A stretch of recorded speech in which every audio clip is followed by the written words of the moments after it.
In honor of Black History Month, the APL Logistics Diversity and Inclusion Team, in partnership with our African American Employee Resource Group, have created a series to promote an inclusive environment for colleagues to engage. This is a platform for our speakers to share their perspectives on how to change the me into we. Through this series of conversations, we will see individuals share their insights and opinions on important issues and topics impacting the African American community.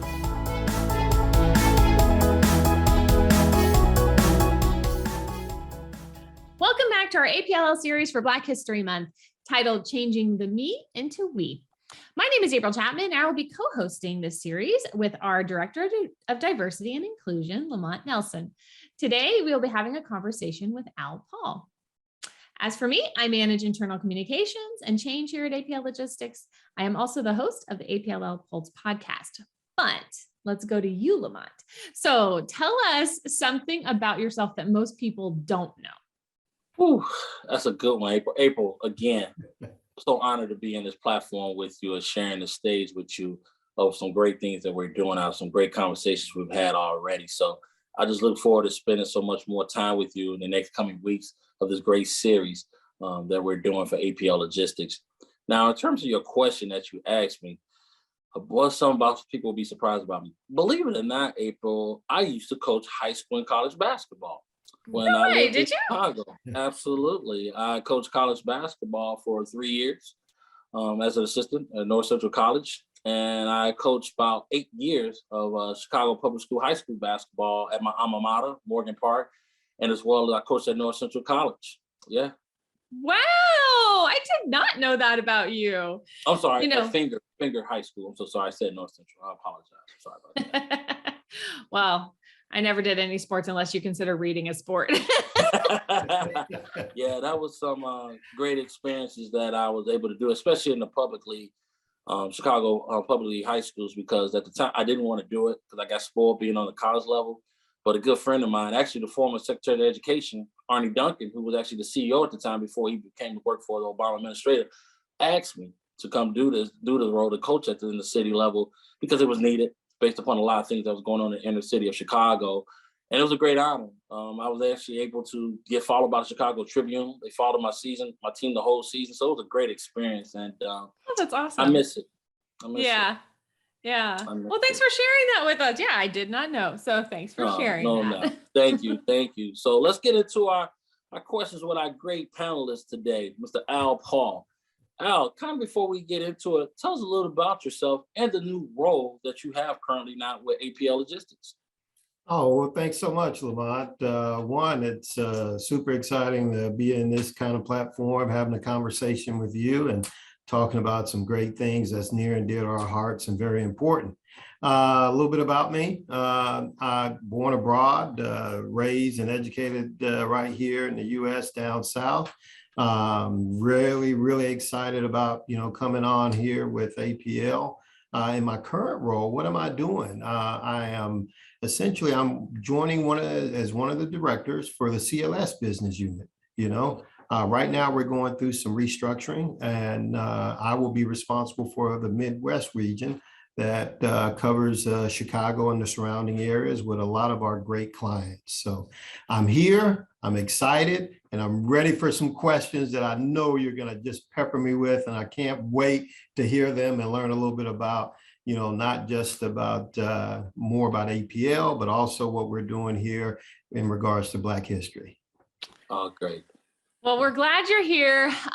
What I really love it when we have anyone new, or even when I've come into organizations with fresh new eyes, because I think that the fresh perspective is something that everybody else needs to hear. Because when you come into a job and you start looking at how they do things and your brain's going, why are they doing that way? Couldn't they do it a better way?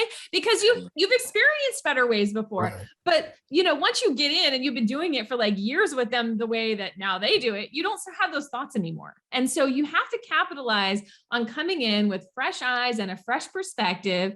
And so I want to capitalize that. I want to just highlight that right now with you because you are new with us. So because you've worked at different organizations, are there any diversity initiatives that you have seen that have worked well that you could just share with us? Well, there's many that comes to mind, especially working 25 plus years. So one that really comes to mind immediately is, but let me preface my comments before I share with you which one comes to mind. I remember the phrase resistance to change retards growth, because we're constantly in a evolving, learning, environment, especially in today's world. So one that comes to mind right now is creating a culture of inclusion, right? And that's an initiative that says, hey, we're going to go through and talk through all of our associates, and we're going to talk to them about the importance of inclusion, all races, all demographics, all religions. And it was a very eye-opening experience, because the interaction, in between the associates and the leadership, it gave a perspective of, one, understanding different cultures, different ideas, and how much value that they add to an organization. And with that, you know what it does? It really fosters a good sense of, community within an organization. It's a respect for cultures, people. And once you learn everything, because we have more in common than we have not, right? And so when we create that culture of inclusion in that program, I think it was over an 8-week period, with one block an hour per week, really getting in there from a leadership perspective, having a few topics that we wanted to discuss, and then affording the teams to talk about where they're from. And I started out the segment sharing with you, you look at me today, and I was born abroad, I was born in the Republic of Panama, right? Hey, I'm a naturalized citizen. Wow. These are the great things that where we come from, and how much value we can add to different environments. So that was, for me, one of the ones that stick out, because just the engagement and the excitement and the appreciation from all of the other cultures, all of the other people, it just spoke to us. And I believe that it actually brought our teams a little bit closer together, and at least certainly improved performance too. I'm always going to go to that, right. because there's a level of respect, and appreciation that we have for others. And that's where I would say creating a culture of inclusion is what sticks to me. Wow. Awesome answer, Al. When you said that, I think what they say, looks can be deceiving. So that's great. That great insight. Hey, Al, another question I got for you. Sometimes in life, we have to reflect on the then to appreciate the now. What things through your life, personally and work experience wise, do you appreciate now as you look back on your 25-year career, my friend?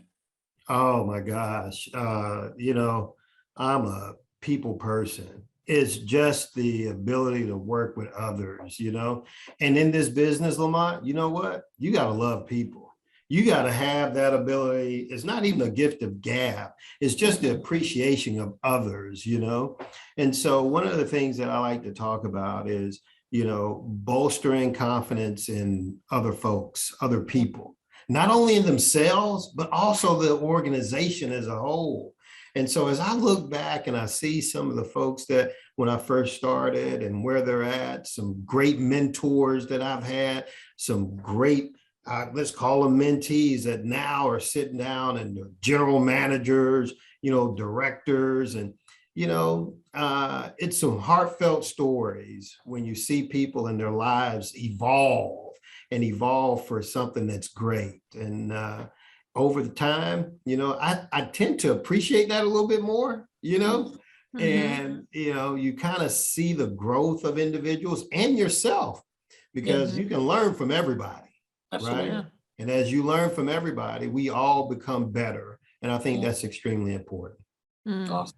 I love that. Yeah, I totally agree with you. I love that, we all have to grow individually, but we also grow together, and that's what I hope our program brings to our company. So what is your perspective on how to move forward to create a better tomorrow when it comes to diversity? Do you have any thoughts around that idea? Great question again. You know, there's so many thoughts that come to mind. And how do we get better? One is, acknowledging where we're at today, which is we have some ways to go, but then also put the positive spin on it. Let's talk about how much we have come and where we're at, right? Mm-hmm. I think there's so much, let's just say sometimes there's a little bit of negativity out there in the world and you can get caught up in all of that. But when it's all said and done, we have made tremendous advancements, right? Mm-hmm. And we still have more to go, more to do. But Mm-hmm. just this program in itself, diversity, equity, and inclusion, how powerful is that? You know, Mm-hmm.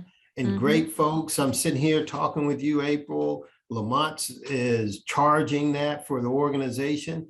You know, just think about this is in its inception. Think about as it bears fruit and how it will grow. And so these type of platforms that allow us to have different people of different ethnicities, sex and religion. I mean, this is powerful, right? Mm-hmm. This is very powerful. And I think back to, as I was coming up and entering the workforce and where are we at today? There have been some strides. And I think if we continue along that path, and I'm being general, but as long as an object in motion stays in motion, right? Yep.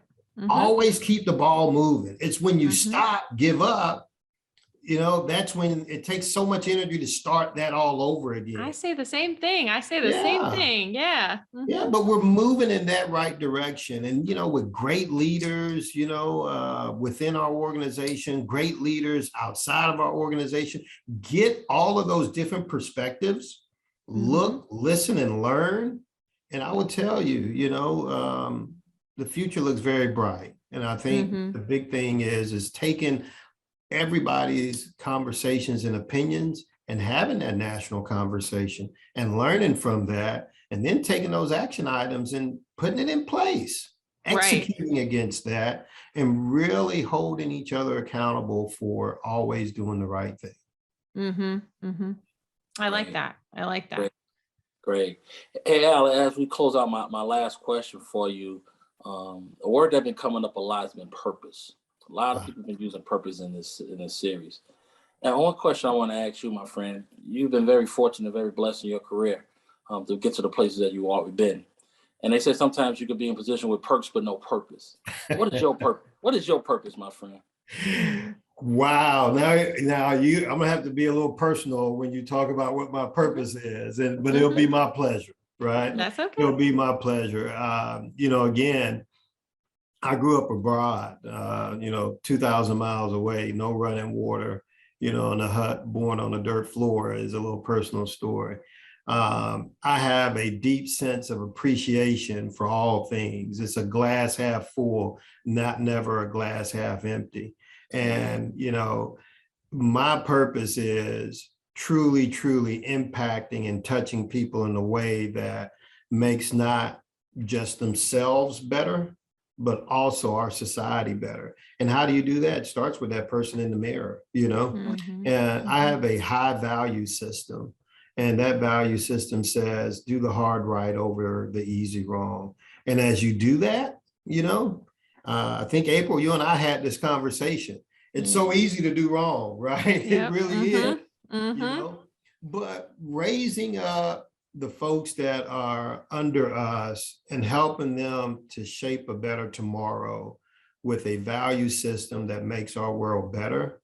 I got to tell you, that's my purpose. I get philosophical a lot because, I love reading, and I love reading about leadership. I love reading about being just positive and, manifesting things that are good for us individually and everything around us.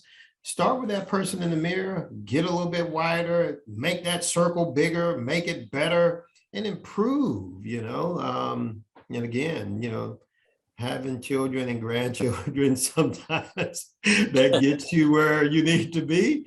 But my purpose is, the more years I have on this earth, is to constantly do the right thing and touch people in a positive way where they have a good memory of Al Paul. Wow. I love that. Wow, powerful, powerful answers. All I hear is servant leadership at its finest. Mhm. Out on that. So thank you so much. But as we close out, first of all, I want to thank our guests for joining today and our audience for joining today's Black History Speaker Series. As we close out this great conversation, make sure you guys continue to stay tuned in to this exciting Black History Speaker Series, which we'll be doing throughout the month of February. We have some great guests coming from the outside, from great organizations, as well as internally. We have some great guests join us in the upcoming weeks. So till next time, continue to be safe and continue to be healthy. Take care, everyone.